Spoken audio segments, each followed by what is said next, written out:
Well, I am very glad to see it.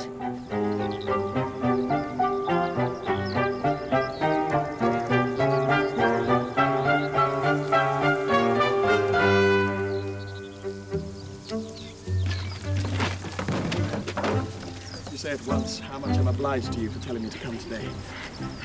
Miss Woodhouse found me very cross and fatigued yesterday and almost determined to go away forever. Forever? Well, for a while. At least as far as Switzerland.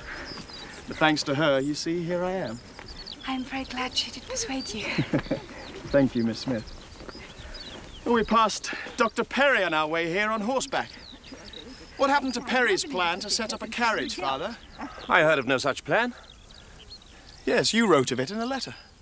No, not I. I never heard of it. Lord, how strange. And I suppose... Then I suppose I must have dreamt it. Come, Miss Woodhouse. Come, Miss Smith. Best foot forward. Yes, as I was saying, we came in a party. Captain Fitzwilloughby was at our party, I remember that. And such a day we had. And then, I do not know what happened. Captain Fitzwilloughby was called away by his colonel, and so he had to leave us. And then it came on to rain. And... Are you going to play anagrams? I'm never any good at them.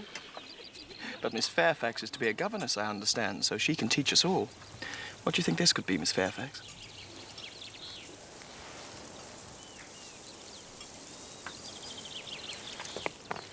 Oh, may I try?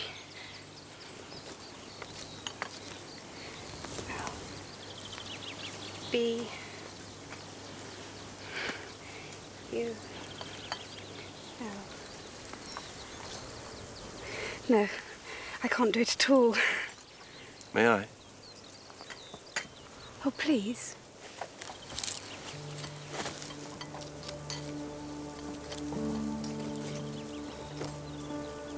Blunder!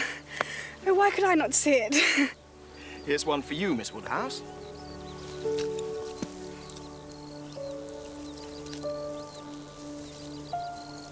For shame, here, take it. I don't want it. Shall I give it to her? No, you mustn't. Miss Fairfax, would you care to apply yourself to this? I didn't know proper names were allowed. Come, what do you all do there? Are you not hungry?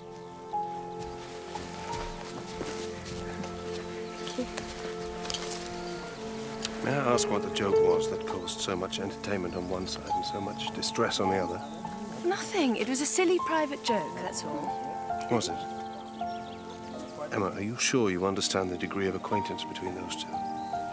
Between Frank Churchill and Jane Fairfax? Could you really think that? But there is nothing between them, no attachment at all. That is, I presume there is none on her side, but I know there is nothing on his.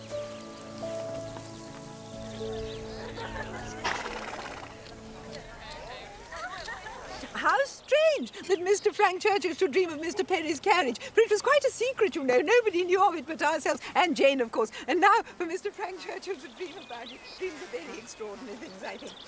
You are in much better spirits today. That is because I'm under your command. Can't you command yourself? I don't believe I can.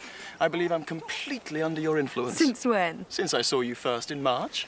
I think you should lower your voice. No one else is speaking. I'm not saying anything to be ashamed of. I saw you first in March. Let everybody hear it from Mickleham to Dorking. I saw Miss Emma Woodhouse first in March. There. Now, we are a very dull party, and that will not do. I'm ordered by Miss Woodhouse to say that she desires to know what you're all thinking. Is Miss Woodhouse sure she would like to hear what we're all thinking? No, upon no account. It is the very last thing I would stand the brunt of just now. Ordered by Miss Woodhouse, indeed. Well, I was never in any circle before where I was ordered or required to do anything. Or when where young ladies ordered married women to do this or that. I think it is only a kind of joke, Augusta. Joke indeed. Some people don't seem to understand proper decorum at all. In that case, Miss Woodhouse orders me to say that she requires something entertaining from each of you. It can be one very clever thing, or two moderately clever things, or three very dull things indeed. More of her orders? Intolerable. Well, I am happy to oblige Miss Woodhouse. 3 very dull things indeed. That will just do for me, you know. I shall be sure to say 3 very dull things as soon as ever I open my mouth, shan't I? Do not you all think I shall? But there may be a difficulty for you, Miss Bates. You'll be limited as to number. Only 3 at once. Ah, yes, to be sure. I see what she means, and I will try to hold my tongue. I must make myself very disagreeable, or she would not have said such a thing to an old friend. Shall we walk, Augusta? Happy couple. How well they suit each other. Very lucky marrying as they did on such a short acquaintance formed in a public place. How many a man has committed himself on a short acquaintance and regretted it the rest of his life?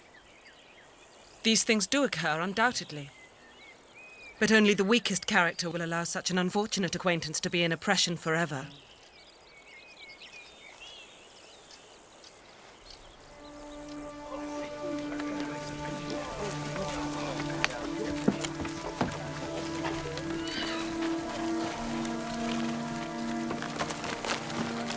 Emma, how could you be so unfeeling to Miss Bates? So insolent in your wit to a woman of her age and of her situation. I couldn't help myself. She's a good creature, but ridiculous you must allow. I dare say she didn't understand me. I assure you she did. She felt your full meaning. She's talked of it since with more candour and generosity than she got from you. When you were a little girl, it was an honour for you to be noticed by Miss Bates. Now it's the other way round. She is poor. She has sunk from the comfort she was born to. And you chose to humble her? To laugh at her openly in company? Her situation should secure your compassion, not your ridicule.